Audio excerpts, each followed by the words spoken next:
तो फ्रेंड्स, कैसे हैं आप सभी। उम्मीद करता हूं काफ़ी अच्छे से होंगे।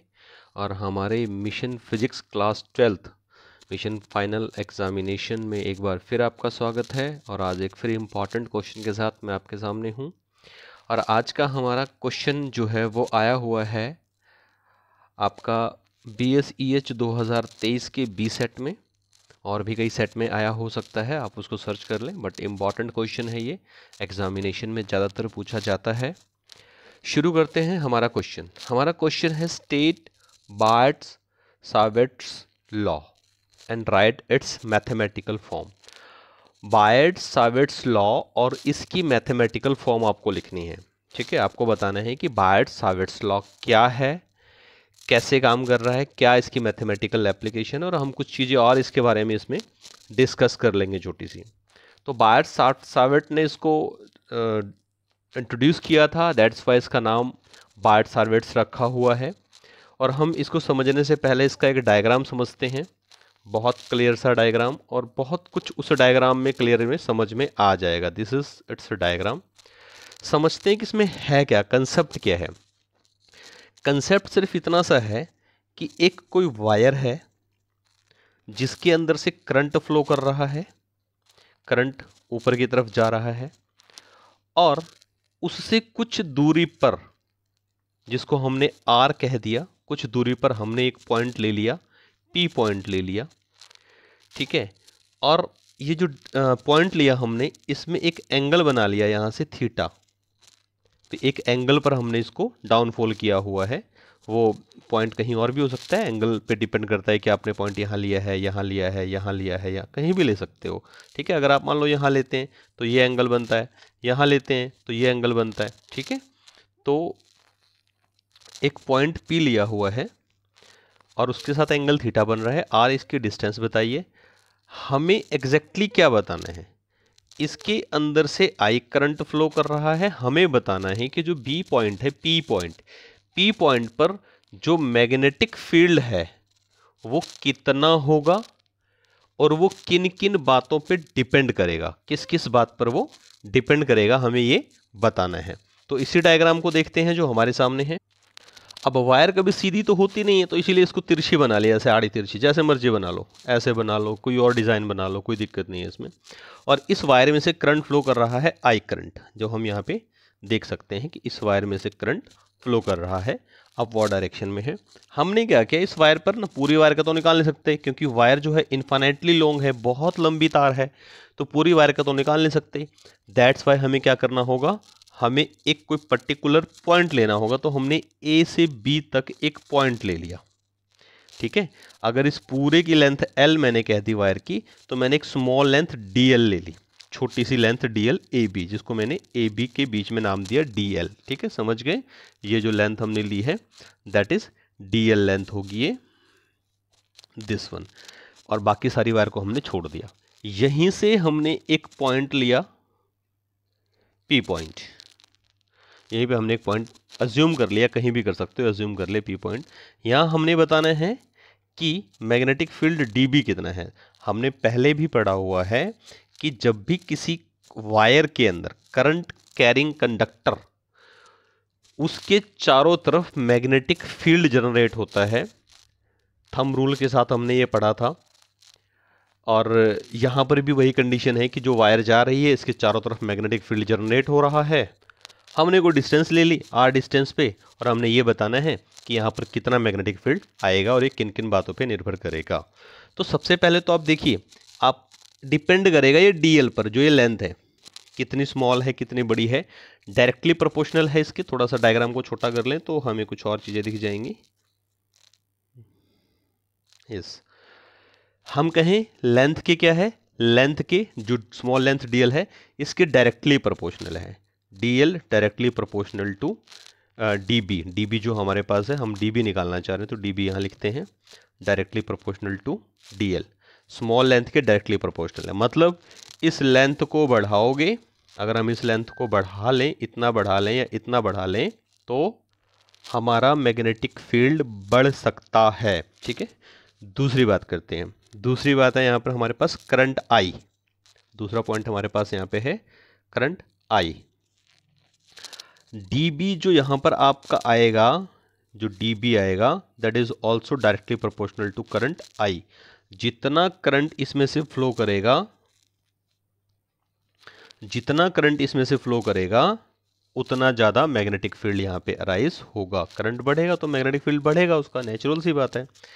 और हमारे पास तीसरा पॉइंट है ये angle theta, and next one ये डिस्टेंस आर। तो अगर हम आर की डिस्टेंस की भी बात करें कि आर डिस्टेंस से क्या रिलेशन है, तो ये इसका उल्टा होगा, इन्वर्सली प्रोपोर्शनल की बात होगी, दैट इज 1/r²। तो एग्जैक्टली इन्हीं बातों को थियोरेटिकल फॉर्म में लिखा गया है, समझ में ये आ गया होगा। अभी हम थोड़ा मैथमेटिकल फॉर्म में चलते हैं इसकी, वहाँ से हम इसको समझते हैं क्या है। हमारा कंसेप्ट है बायट-सावर्ट्स लॉ। तो शुरू करते हैं इसका आंसर लिखना, वो हमने समझ लिया। बायट-सावर्ट्स लॉ हमारा टॉपिक है, और Biot Savart's law is used to determine, क्या डिटरमाइन करना, मैग्नेटिक फील्ड इंटेंसिटी। जो मैंने आपको बताया था डायग्राम के अंदर कि यहाँ से हमने इस जगह पे लिया dB, dB इज एग्जैक्टली हमारी क्या है, मैग्नेटिक फील्ड इंटेंसिटी है। कहाँ पे हमने मेजर करना है इसको हमने बताना है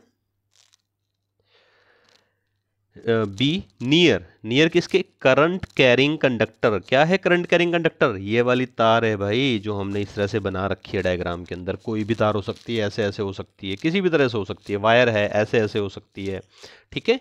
कोई भी वायर जिसके अंदर से करंट फ्लो कर रहा है that's called current carrying conductor in terms of magnetic field intensity generated by it's source current element. Current element मतलब जो हमने यहाँ पर एक छोटा सा एलिमेंट कट कर लिया था A to B के बीच में, ठीक है, दैट इज करंट एलिमेंट। कि उसके कंटेक्स में जो मैग्नेटिक फील्ड इंटेंसिटी है वो कितनी है, ठीक है। And now consider a wire carrying an electric current I and also consider an infinitely small length of a wire DL at a distance R from a point A। जो हमने यहाँ पे पॉइंट लिया है, पॉइंट P है यहाँ पर, A नहीं है हमारे पास। तो हम बात करते हैं डायग्राम के अकॉर्डिंग P पॉइंट रहेगा। क्या क्या आया हमारे पास, इलेक्ट्रिक करंट I आया, small length DLI, distance RI, ठीक है। Bayer-Sartz state that magnetic field intensity B at a point P due to current I flowing through the small elements DL is किसके equal है, directly proportional to the current I, जो उसमें से current flow कर रहा है उसके directly proportional है। हमने बात भी की थी यहाँ जब हमने डायग्राम डिस्कस किया था। Directly proportional to the small element DL, जो हमने यहाँ पे DL स्मॉल एलिमेंट निकाला था, इसके डायरेक्टली प्रोपोर्शनल रहेगा। Directly proportional to the sine of angle theta, जो हमारे पास ये एंगल थीटा आया था यहाँ पर, ये साइन के साथ, साइन ऑफ एंगल थीटा के साथ, एग्जैक्टली आप इसको लिखोगे साइन थीटा, थीटा के साथ जो within the direction of the current and the line joining of the element DL at point P। Inversely proportional the square of distance, square of distance हमारे पास है R at a point P from the element DL। DL से जो हमने ये distance यहाँ से यहाँ तक के डिस्टेंस ली है, इसकी बात कर रहा है ये। और हम इसको कंबाइन करें तो हमारे पास ये रिलेशन आता है DB is directly proportional to किसके, current I, small length DL, sine of angle theta and R²। ये हमारा फाइनल मैथमेटिकल रिलेशन है किसका, बायट-सावर्ट्स लॉ का, ठीक है। और अगर हम यहाँ पर एक कांस्टेंट ऑफ प्रोपोर्शनलिटी K ले लें जिसकी वैल्यू है μ0/4π, तो ये क्या हो जाएगा, ये इक्वल हो जाएगा। इक्वल लगाने के लिए हमने K कांस्टेंट ले लिया, जहाँ पर μ0 क्या है, absolute permittivity of the air in vacuum, and μr क्या है, रिलेटिव परमिटिविटी, ठीक है। तो बेसिकली ये आपका मैथमेटिकल रिलेशन है बायर-सावर्ट्स लॉ के लिए। जितना आप अपने स्क्रीन पर देख पा रहे हो ना ये पोर्शन, इतना ही पोर्शन है आपके क्वेश्चन का आंसर। एक डायग्राम जो आपको ये बनाना है, बेसिकली ये जिसके 4 पॉइंट हैं ये मेंशन करने हैं और इनसे एक मैथमेटिकल फॉर्म क्रिएट करनी है। यही आपका आंसर है बायर-सावर्ट्स लॉ के लिए जो आपका आंसर दिया गया है। कुछ छोटी सी चीज़ें और डिस्कस कर लेते हैं इसके लिए। एंगल से रिलेटेड एक चीज़ इसमें रहती है, कई बार 1 मार्क्स में वो पूछ लेता है, तो देखते हैं वो क्या कंसेप्ट है। सम इम्पॉर्टेंट फीचर्स की बात कर रहे हैं यहाँ पे कि सम इम्पॉर्टेंट फीचर्स क्या हैं इसके, ठीक है। तो ये कोई ज़्यादा इंपॉर्टेंट इसके पहले 2-3 पॉइंट्स नहीं है, बस हम पढ़ लेते हैं, समझ लेते हैं। क्या है कि बायो-सावर्ट्स लॉ जो है सिमेट्रिकल करंट के डिस्ट्रीब्यूशन में वैलिड माना जाता है, मतलब करंट डिस्ट्रीब्यूशन उसकी सिमेट्रिकल होनी चाहिए, इक्वली होनी चाहिए। Bio-Savart's law is applicable only a very small length of conductor. हमने बोला ना इतनी बड़ी तार में से हमने इतना सा पीस काट लिया, उसमें काटा नहीं है, मतलब उसमें लिया है, काट दोगे तो करंट ही खत्म हो जाएगा उसके अंदर से ना, तो काटना नहीं है, उसको अज्यूम करना है कि भाई हमने पूरी वायर में से इतना सा पीस लेना है। तो कंडक्टर कैरिंग करंट में जो भी हमारे पास है, this law can not be easily verified. अब इसमें इजिली वेरीफाइड नहीं हो सकता एक्सपेरिमेंटली, क्यों? इतना छोटा सा आपने small length can not be obtain practical. इतनी छोटी सी लेंथ कैसे निकालोगे आप किसी वायर में से? अपने इसी पॉइंट पर अपने करंट निकालना। अरे ये पूरी वायर में से करंट फ्लो कर रहा है, यहाँ भी मैग्नेटिक फील्ड है, यहाँ भी है, यहाँ भी है, मतलब पूरी वायर के अंदर मैग्नेटिक फील्ड है।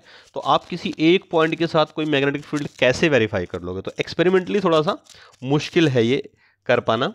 और एग्जैक्टली और बात करें इसके अंदर, तो ये कूलम्स लॉ ऑफ इलेक्ट्रोस्टैटिक्स, जिसने पढ़ा होगा उसको याद होगा। थोड़ा सा बता देता हूं दोबारा, कूलम्स लॉ ऑफ इलेक्ट्रोस्टैटिक क्या है।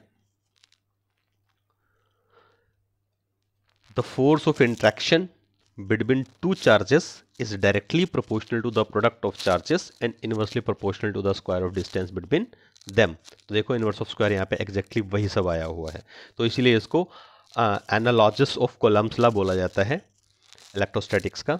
Then direction of D B, और हमने देखा कि जो हमारी डी बी है, डी बी यहाँ पर है, ये पैरेलल रहेगी किस किस के? करंट आई जो इसके अंदर से जा रहा है, ठीक है, डी एल जो हमने स्मॉल लेंथ यहाँ पे कट करी थी, एंड आर डिस्टेंस जो यहाँ तक गई है। तो इन तीनों के परपेंडिकुलर रहेगा क्या? D B. डी बी क्या है यहाँ पे? मैग्नेटिक फील्ड इंटेंसिटी, ठीक है। ये पूरा जो प्रोसेस था, इसमें जो समझाना था मैंने, वो 2 पॉइंट हैं आपके, 6th and 7th point most important है, अलग से करके एग्जाम में पूछ लिए जाते हैं, इसीलिए इसको समझाना ज्यादा जरूरी है। चलते हैं 6th एंड 7th पॉइंट की तरफ। आप जानते हैं मैंने इसको इंपॉर्टेंट क्यों कहा?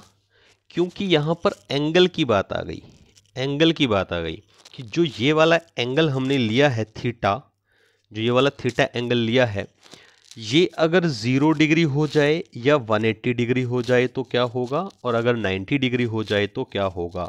या ये कह लीजिए कि अगर हमें ये जानना हो कि किस एंगल पर जो इलेक्ट्रिक फील्ड इंटेंसिटी है वो मैक्सिमम होगी, या किस एंगल पर जो इलेक्ट्रिक फील्ड इंटेंसिटी है वो मिनिमम होगी, तो वो आंसर यहाँ से मिलेगा। अगर हम देखिए, ये 2 डायग्राम आपके लिए डाले गए हैं फ्लेमिंग राइट हैंड रूल का, सॉरी राइट हैंड रूल का या ग्रिप रूल का। तो आप देखिए करंट की डायरेक्शन ऊपर की तरफ है, लाइक दैट, करंट इधर फ्लो कर रहा है। अगर हम इसको जिस तरह से ग्रिप किया गया है तो हमारा मैग्नेटिक फील्ड ऐसे लगा हुआ है इसके ऊपर, और आप यहाँ देख पाएंगे ये डायरेक्शन ऑफ करंट है और ये इस पर लगा हुआ है मैग्नेटिक फील्ड। यानी आप जो राइट हैंड थंब रूल है उससे हम इसको निकाल सकते हैं। अब आप सोचिए कि अगर करंट की डायरेक्शन ये है और मैग्नेटिक फील्ड की डायरेक्शन भी ऐसे ले लें, कहाँ पॉसिबल है? 0 डिग्री एंगल पर, या इधर ले लें उल्टा करके, तो कहाँ पॉसिबल है? यानी कि अगर हम मैथमेटिकली देखें तो भी अगर हम एंगल को 0 रखें तो साइन 0 0 होता है, साइन 180 भी 0 होता है। तो इस केस में अगर आपका एंगल 0 डिग्री होता है या आपका एंगल 180 डिग्री होता है, 0 डिग्री मतलब आप मैग्नेटिक फील्ड भी इसी डायरेक्शन में निकाल रहे हो, इस डायरेक्शन में यहाँ पे लाके, और आप या फिर रिवर्स करके निकाल रहे हो पूरी अपोजिट डायरेक्शन में, करंट जिधर फ्लो कर रहा है उसके अपोजिट डायरेक्शन में। इन दैट केस आपका मैग्नेटिक फील्ड इंटेंसिटी मिनिमम होगा, या कह लो वो 0 होगा। इसके अपोजिटली अगर आप एंगल 90 डिग्री लेते हैं तो जो आपका पॉइंट P है वो लाई करेगा परपेंडिकुलर पोजीशन में, और साइन 90 की वैल्यू, साइन 90 की टेबल वैल्यू जो है वो होती है 1, वो होगी 1। तो क्या होगा, बाकी सारी वैल्यूज पे डिपेंड कर जाएंगी और ये आएगी मैक्सिमम, मतलब परपेंडिकुलर लगा हुआ है। आप ये देखें तो आपका जो मैग्नेटिक फील्ड है वो परपेंडिकुलर लगा हुआ है, यानी कि यहाँ पर 90 का एंगल बनना चाहिए। अगर हम इस डायग्राम में बात करें तो इस डायग्राम के अंदर जो ये गया हुआ है, जो ये एंगल थीटा बना है, जब ये 90 डिग्री होगा तो मैक्सिमम इलेक्ट्रिक फील्ड इंटेंसिटी होगी, अगर ये 0 डिग्री हुआ तो मिनिमम इलेक्ट्रिक फील्ड इंटेंसिटी होगी। चलिए समराइज कर लेते हैं। अगर आपके इस क्वेश्चन की बात करूं, स्टेट बाय शार्ट्स लॉ, तो आपका, और साथ में पूछा है मैथमेटिकल फॉर्म, तो ये जितना आप देख रहे हैं दैट इज सफिशिएंट आंसर। ठीक है, अलग से अगर कुछ पूछ लेता है साथ में, तो उसकी एप्लीकेशन में आपको ये दो बातें जो मैंने 6th और 7th पोजीशन पर बताई हुई है, दैट इज़ इंपॉर्टेंट, ये पूछा जा सकता है। ठीक है, तो आई होप आपको आज का वीडियो समझ में आया होगा, और कुछ नहीं समझ में आया तो आप मुझसे मैसेज कर सकते हैं। आप कमेंट्स में अपनी प्रॉब्लम बता सकते हैं, मैं कोशिश करूंगा उसको और ज़्यादा सॉल्व करने की। आप मुझे कनेक्ट कर सकते हैं कहाँ पे, यूट्यूब पे जाना है तो शंकर सर, या फिर आप उसमें हैंडल में टाइप कर सकते हैं सर्च में @OHM इंस्टीट्यूट। टेलीग्राम पर आप मेरा चैनल ज्वाइन कर सकते हैं फिजिक्स बाय शंकर सर, जहाँ पर आपको PDF अवेलेबल हो जाएगी, ये ऐसे की ऐसी। लिंक है टेलीग्राम का team me Shankar sir 1। Please share, like, subscribe. आप जितना करेंगे उतना अच्छा कॉन्फिडेंस आएगा, उतनी अच्छी वीडियो बनाने की हम कोशिश करेंगे आपके लिए। आपका दिन शुभ हो, और उम्मीद करूंगा इस बार एग्ज़ाम अब की बार 90 पार। Wish you all the best.